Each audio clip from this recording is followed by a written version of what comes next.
रक्तचाप की जांच कैसे की जाती है? शरीर के सारे अंगों तक रक्त पहुंचाने के लिए हमारा हृदय रक्त को एक खास दबाव पर पंप करता है और इसी दबाव को रक्तचाप या ब्लड प्रेशर कहते हैं। ये समझने के लिए रक्तचाप होता क्या है, ये वाला वीडियो देखो। हृदय द्वारा पंप किया गया रक्त वाहिनियों में आता है और इनकी दीवारों पर दबाव बनाता है। इसी का उपयोग करके डॉक्टर ब्लड प्रेशर नापते हैं। बीपी नापने की यह मशीन स्फिग्मो मैनोमीटर का इस्तेमाल होता है। इसे बीपी अपैरेटस भी कहते हैं। Knob, cuff, rubber tube, rubber bulb, rubber valve और गेज, इसे ऐसे खोलते हैं। कपड़े से बने इस हिस्से को कफ कहते हैं और इसे ऊपरी बांह पर बांधते हैं। इससे 2 रबर ट्यूब्स जुड़ी होती हैं। इनमें से एक ट्यूब आगे जाकर गेज से जुड़ी होती है और दूसरी इस बल्ब से। गेज एक पट्टी होती है जिससे पता चलता है कि ब्लड प्रेशर कितना है। इसके बीचों बीच एक पतली नली होती है जिसमें मर्क्यूरी यानी पारा ऊपर नीचे जा सकता है। देखो, ये नॉब है।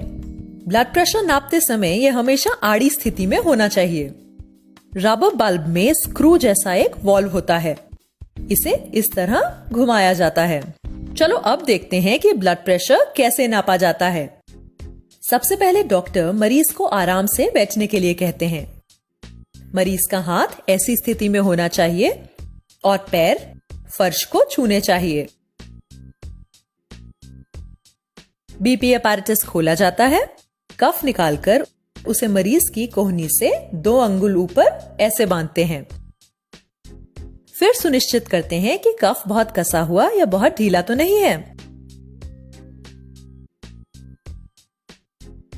उसके बाद स्टेथोस्कोप अपने कानों पर लगाते हैं। चेस्ट पीस में उंगलियों से आवाज करके पता लगाते हैं कि आवाज ठीक से आ रही है या नहीं। स्टेथोस्कोप के चेस्ट पीस को कोहनी के बीच इस प्रकार लगाते हैं। इसकी चिकनी गोल सतह को त्वचा के साथ पूरी तरह से संपर्क में होना चाहिए। दूसरे हाथ से रबर बल्ब का वॉल्व बंद करते हैं और रबर बल्ब को पंप करते हैं। गेज का पारा ऊपर जाने लगता है। साथ ही कफ में भी हवा भर जाती है। इस हवा के दबाव की वजह से रक्त प्रवाह थोड़ी देर के लिए बंद हो जाता है। जब पारा 160 या 180 तक पहुंच जाता है तो डॉक्टर रबर बल्ब को पंप करना बंद कर देते हैं। वॉल्व को उल्टी दिशा में घुमाया जाता है। अब हाथ से दबाव कम हो जाता है। पारा धीरे धीरे नीचे आता है। पारा नीचे आते समय रक्त प्रवाह फिर से शुरू हो जाता है और उसी समय डॉक्टर को स्टेथोस्कोप से धक धक धक की आवाज सुनाई देती है। इस आवाज की शुरुआत होने पर पारा जिस स्तर पर होता है उसे दर्ज कर लेते हैं और इसे कहते हैं सिस्टोलिक ब्लड प्रेशर। यहां आवाज 110 पर आना शुरू हुई है। पारा नीचे आते समय यह धक धक आवाज आती रहती है और एक जगह पर बंद हो जाती है। आवाज बंद होने पर पारा जिस स्तर पर होता है उसे डायस्टोलिक ब्लड प्रेशर के रूप में दर्ज करते हैं। यहाँ पारे के 70 पर पहुंचने पर यह आवाज आनी बंद हो गई है तो वॉल्व को पूरा घुमाया जाता है। डॉक्टर कफ में बची हुई हवा को निकाल देते हैं। स्टेथोस्कोप को कान से निकालते हैं। मरीज के ऊपरी बांह में लगे कफ को हटाते हैं और बीपी अपैरेटस उचित जगह पर रख देते हैं। क्या तुम उस मरीज का ब्लड प्रेशर बता सकते हो जिसे हमने इस उदाहरण में देखा है? वह है 110 सिस्टोलिक और 70 डायस्टोलिक या 110/70 मिलीमीटर ऑफ मर्क्यूरी।